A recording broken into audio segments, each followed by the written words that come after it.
There is a weight you carry in life, a weight that is not yours, but belongs to your parents. For years, I thought the burden I carried was purely emotional, the pressure to succeed, the need to compensate for my father's subtle, lifelong failures. I was wrong. The weight was real. It was financial. It was crippling. And my own father had carefully strapped it to my back the day I turned 18. My name is Emily. My father, Richard, was a man of grand, impractical dreams. He ran a small, struggling construction supply company. My mother, bless her soul, was a steady, quiet teacher who perpetually compensated for his financial recklessness with her own quiet stability. I grew up believing in the narrative of the struggling entrepreneur, the man who just needed one big break to make it all worthwhile. I was the dutiful daughter. I excelled in school, won scholarships, and went to college hundreds of miles away, partly for the education, but mostly to escape the constant low-grade financial anxiety that permeated our home. I avoided asking for help. I worked 2 jobs to cover my expenses, fueled by the conviction that if I could achieve my own success, I could lighten my father's constant, unspoken burden. The weight I felt wasn't just stress. It was always the financial instability of the family.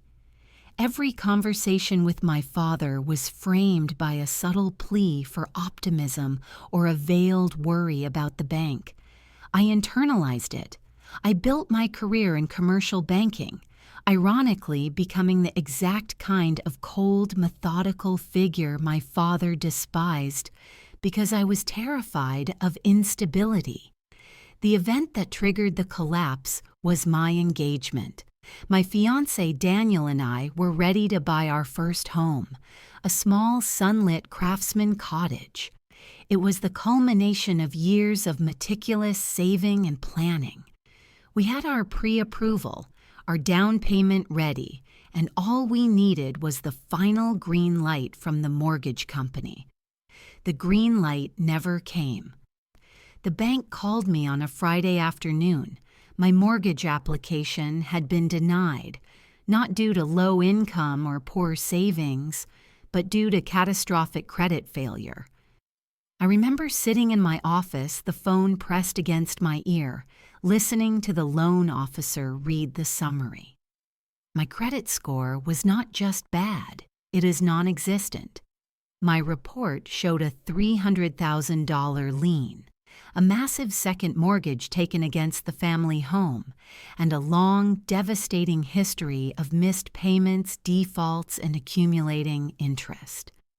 The account was marked with a high risk of foreclosure. I didn't recognize the account. I certainly didn't recognize the signature. The address was my childhood home.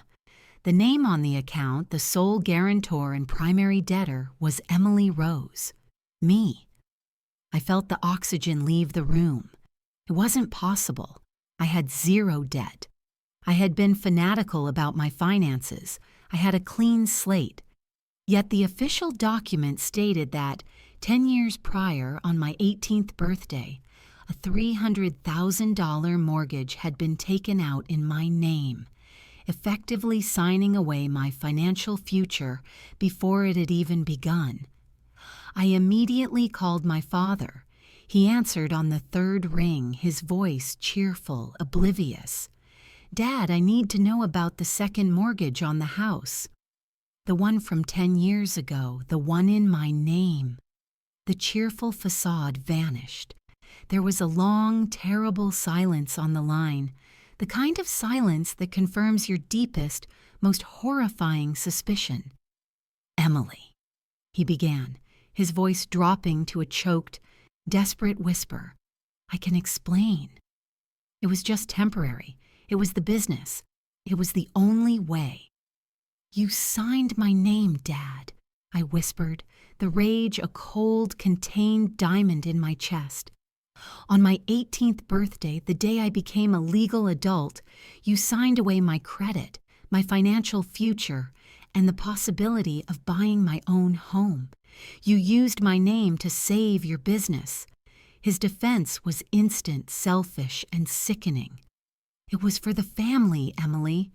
If I lost the business, we lose the house. I was protecting us. I was protecting you. I planned to pay it off, I swear. I was waiting for the big contract. I hung up. There was no need for further dialogue. The truth was stark and simple. My father hadn't just burdened me with his problems. He had stolen my identity and financially incinerated my future to temporarily postpone his own inevitable collapse. The weight I carried wasn't emotional. It was a $300,000 mortgage that didn't belong to me, and it had just cost me my home, my fiancé's trust, and my future peace. The man I trusted most in the world was the author of my ruin. The immediate wreckage was internal. I lost the house. Daniel, my fiancé, stood by me, but the trust was poisoned. He didn't doubt me, but he doubted the viability of a future tethered to my family's unpredictable financial chaos. Our dream of the craftsman cottage dissolved into a nightmare of debt I never incurred. The day after the phone call, I filed a formal request for the full loan documents from the mortgage lender. The documents arrived 3 days later in a thick, heavy envelope, the physical proof of my destruction. I studied the papers in my apartment, spreading them out on the floor like a gruesome autopsy. The loan was a home equity line of credit, HELOC, taken against the family home, and the signatures were indeed mine. Emily Rose, the perfect Lupin signature of an 18-year-old girl who hadn't learned how to sign her checks yet, let alone a $500,000 legal contract. The shock wasn't just in the fraud, it was in the cynicism of the execution. The loan was structured for rapid liquidity. My father hadn't intended to pay it off. He intended to use my clean credit as a temporary blood transfusion for his dying business. I noticed 2 damning details.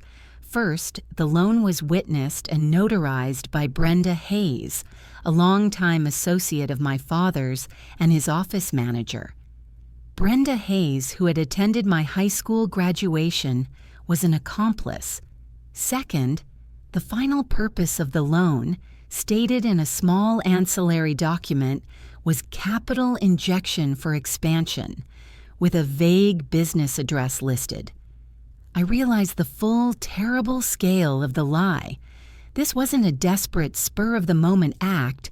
It was a calculated conspiracy involving his closest employee, timed precisely to my legal majority. He had used my milestone, my 18th birthday, the gateway to my future, as the exact moment to sign me into his ruin. I didn't call the police immediately. As a banker, I knew the implications of reporting a parent for identity theft and fraud. My father would go to prison, and my mother, the silent casualty, would lose the house and her stability completely. My mother was fragile. She wouldn't survive the collapse of the family and the criminal prosecution of her husband. My desire for justice was locked in a bitter, internal conflict with my desire to protect my mother. I spent the next 2 weeks in a chilling phase of legal preparation. I hired a private forensic accountant, a man named Mr. Chen, to trace the money. My instructions were simple. I want to know exactly where every cent of that $300,000 went. Not just the business account, but the final specific beneficiaries. Mr. Chen's report was the final nail in the coffin of my trust. The money hadn't saved the business. The business was already terminal. The $300,000 was used for a series of panicked, short-term bailouts, paying off a six-figure tax lien, settling a lawsuit from an angry supplier, and, most damningly, a $40,000 cash withdrawal made just 3 months before the business finally folded and filed for bankruptcy. The business wasn't saved. The money was used to delay the inevitable for 9 months and settle my father's personal liabilities before the collapse. He didn't sacrifice my future for the business. He sacrificed my future to clean up his own personal mess. The betrayal was no longer just about the money. It was about the cynical, self-serving prioritization. I confronted my father at his old closed office, now sitting empty and dusty, a monument to his failure. He arrived, looking defeated, wearing a cheap suit that was too big for him. "I know where the money went, Dad," I stated, placing Mr. Chen's report on his bare, desolate desk. "It didn't save the business. It paid off the tax lien and your personal debt. You used my name to cover your own tracks." He broke down instantly, not with remorse, but with self-pity. "I didn't know what to do, Emily. The bank was closing in. I thought I was buying time. I thought the big contract was coming. It was the only way to protect your mother."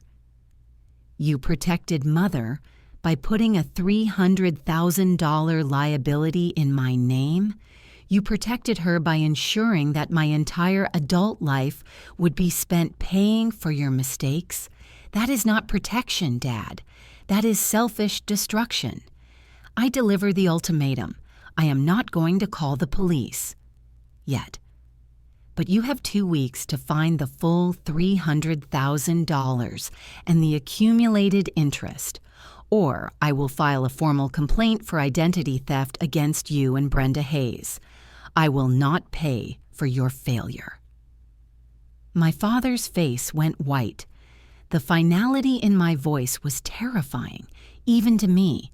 He realized I wasn't the dutiful daughter anymore. I was a banker who understood the cold, lethal mathematics of debt. I was ready to execute his ruin. The 2 weeks I gave my father were a descent into shared familial hell. He wasn't capable of raising $300,000. He was scrambling, making desperate, pointless phone calls to old contacts, begging for loans he knew he wouldn't get. I watched him from a distance, feeling a twisted mixture of pity for the bankrupt man and cold fury for the identity thief. But the real emotional battle was with my mother. I couldn't protect her anymore. My father's betrayal had forced a catastrophic choice: her comfort or my financial solvency. I chose myself. I went to my childhood home on a Sunday afternoon. My mother was in the kitchen, baking my favorite lemon squares, the picture of domestic, quiet normalcy. This facade of peace was more painful than any fight. I bypassed the pleasantries and placed the loan documents on the kitchen counter: the lien notice, the forged signature, and the final foreclosure threat. "The house is going into foreclosure, Mom," I said, my voice heavy. "Dad used my name for a $300,000 mortgage 10 years ago, and he never paid it back. I can't afford to save his business, and I can't afford to lose my future." My mother didn't cry. She didn't scream. She slowly sat down at the kitchen table, her face draining of color, the mixing spoon falling from her hand with a dull clatter. Her reaction wasn't shock at the money. It was the terrible realization that her husband's lifelong failures had finally destroyed her only stable child. "He told me it was a small loan, Emily," she whispered, her eyes fixed on the forged signature. "He told me it was a formality. He swore he would pay it back before you finished college." "He lied, Mom," I stated simply. "He used my legal identity to buy himself 9 more months of pretending to be a success. He protected his ego, and he destroyed my credit. You were protecting his secret. I was paying his debt. The hardest truth followed. I need you to tell me everything. Every detail about that loan signing. I need to know if you were aware of Brenda Hayes being there. I need to know if you were complicit. My mother shook her head, tears finally tracing paths through the flour on her cheeks. I was in the bedroom. He said he had an important business meeting and I couldn't be disturbed. Brenda was there, yes. She was his witness. She was his accomplice. I had my confirmation. My mother was a victim, not a conspirator. Her silence came from fear, not malice. This clarity freed me to launch the final devastating phase of my plan. I could now pursue justice against my father without condemning my mother to the streets, provided I acted fast. I returned to my attorney, a sharp litigator named Mr. Davies. We are not filing for identity theft, I informed him. We are filing for rescission of contract due to duress, undue influence, and material misrepresentation against the original lender. Mr. Davies was puzzled. You want to sue the bank, Emily? Why not your father? Because the bank approved a $300,000 loan to an 18-year-old college student with no income, no assets, and a handwritten signature that is clearly fraudulent, witnessed by a family associate. I explained, the banker in me taking over. The bank was negligent. They failed their due diligence. They knew or should have known this loan was highly suspicious. If the bank is forced to rescind the loan, the $300,000 liability disappears from my name. The debt reverts to the lender, and the foreclosure threat on the house remains with my father, where it belongs. It was a brilliant, cold strategy. My father would not go to prison for fraud, but he would lose the house to the bank. My name would be cleared, and my mother would be free from the legal entanglement of his crime. My goal was not financial gain. It was restoration of my future. The legal action was swift.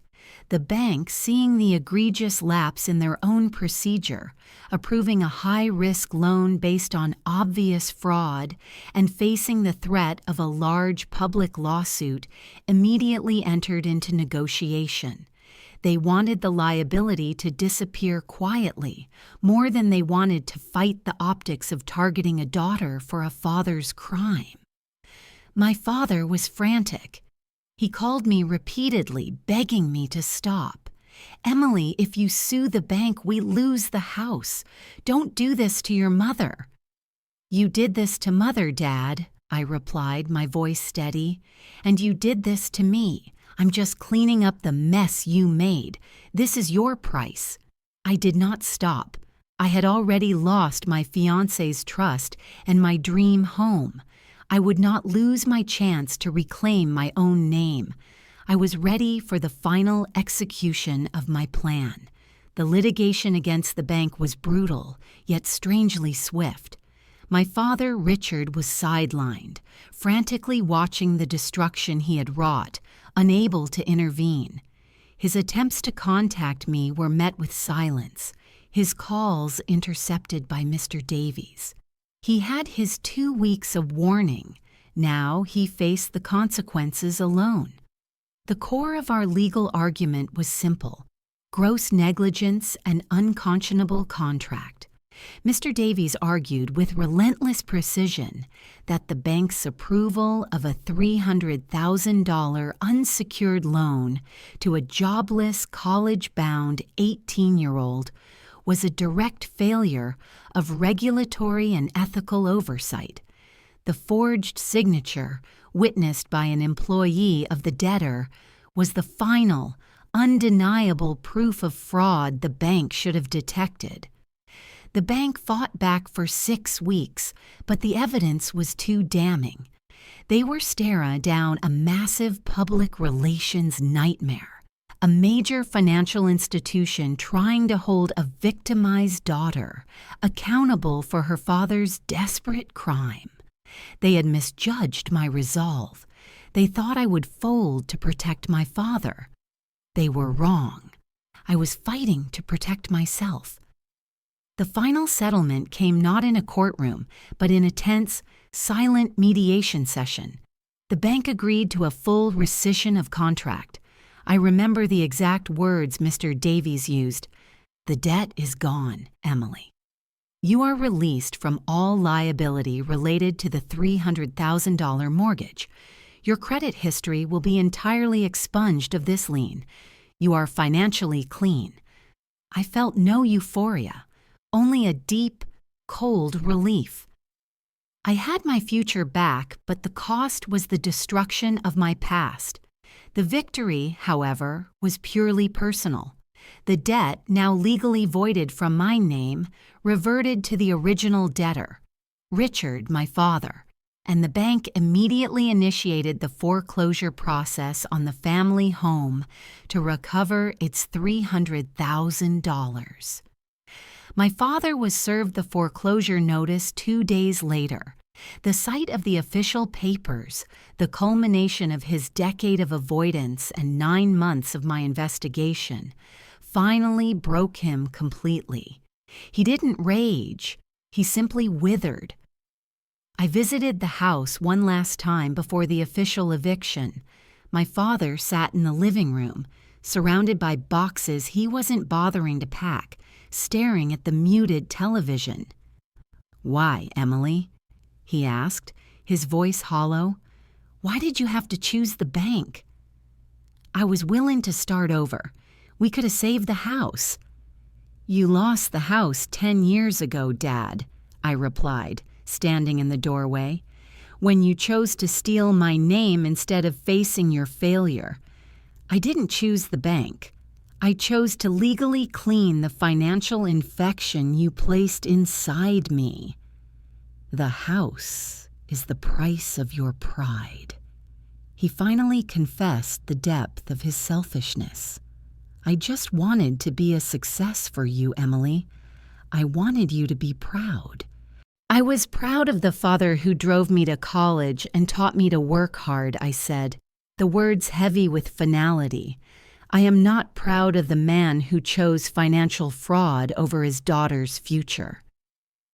I saw my mother quietly packing small, cherished items in the kitchen, family albums, her teaching awards. She looked older, smaller, the silent victim of a storm she couldn't stop. She didn't look at me or my father. Her silence was now one of profound, final disappointment in the man she married. The family structure had officially collapsed. The house, the material anchor of my childhood, was gone. My father faced destitution and the reality of starting over, decades too late. My mother was forced into a stark new reality, relying on her meager teaching pension and the charity of relatives. I had regained my financial integrity, but I had lost my home, my family as I knew it, and my fiancé's trust. Because even though I was cleared of the debt, the mess belonged to my name, forever branding me as the daughter of a fraudster. The cost of my father's signature was the annihilation of my past. I left the house that day, walking away from the structure that had held the lie for so long. My future was clear, clean, and financially sound, but it was profoundly and devastatingly alone. The final act of justice was complete, but the emotional ledger remained permanently scarred. The eviction date arrived silently. I didn't go back to watch the final dismantling of my childhood home. I didn't need to. The silence from my parents was a clear enough signal of the end. My father, Richard, was gone, forced to move into a cheap, extended-stay motel, relying on the few pieces of furniture I helped my mother store in a remote unit. He faced the full, raw reality of starting over at 60, destitute and alone, with his reputation ruined in the local business community. My mother, however, I did not abandon. Her silence was not a crime. It was a consequence of her husband's control. I used a portion of my savings, the money I had earned with the stability my father so casually destroyed, to secure a small, safe apartment for her near my own city. She moved in quietly, bringing only her books and her garden tools. The weight of my father's constant, desperate dreams was finally lifted from her shoulders. Our relationship was fundamentally changed.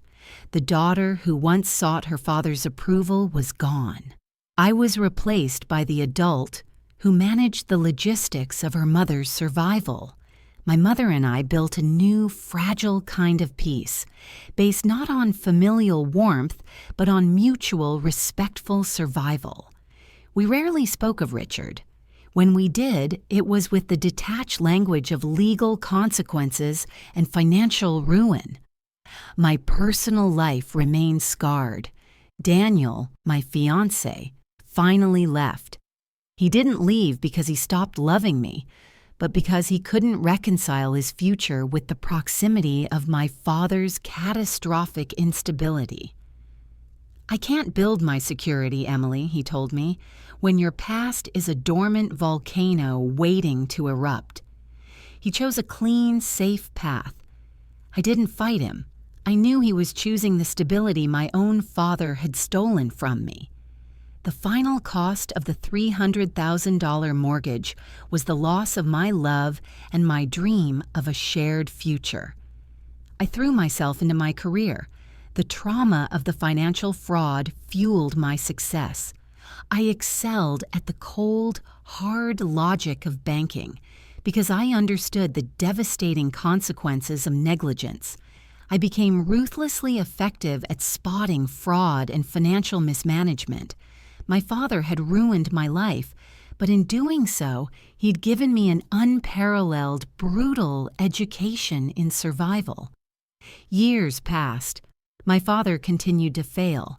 He struggled to maintain minimum wage employment, his health deteriorated, and his calls to me became increasingly desperate, not for reconciliation, but for money. The final call came one winter evening. He was sick, alone, and pleading for help. "I know I hurt you, Emily, but I'm your father. I need you to help me now, just enough for the medical bills." I listened to his words, my heart a stone. I thought of the forged signature, the shattered mortgage application, and the cold, terrifying certainty that if I gave him a single cent, he would find a way to use it to create a new, even larger disaster. "I cannot help you, Dad," I finally replied, my voice steady, professional. "You lost the right to my help when you signed away my future. The consequence of your actions is now your responsibility." I hung up the phone. It was the hardest, most necessary act of self-preservation of my life. I had fulfilled my final duty. I had protected myself from the man who created me. I realized my true freedom wasn't the clearing of the debt. It was the ability to finally say no without guilt. My father had forced me to choose between his survival and my own, and I had chosen me. I had regained my financial integrity, but the price was the permanent annihilation of my family structure, the loss of my fiancé, and the profound, isolating knowledge that the man I trusted most was my greatest betrayer. I walked away from the wreckage not as a victim, but as a survivor, carrying the indelible, heavy scar of a truth I alone had forced into the light. This story proves that the person who loves money the most is often the most dangerous. My father didn't steal to hurt me. He stole to save himself. I want to ask you, the listener, If your parent chose their own survival over your future, would you sacrifice your own happiness to save them from the final consequences of their actions? Tell me your choice in the comments below and subscribe to the Story Vault for more true confessions.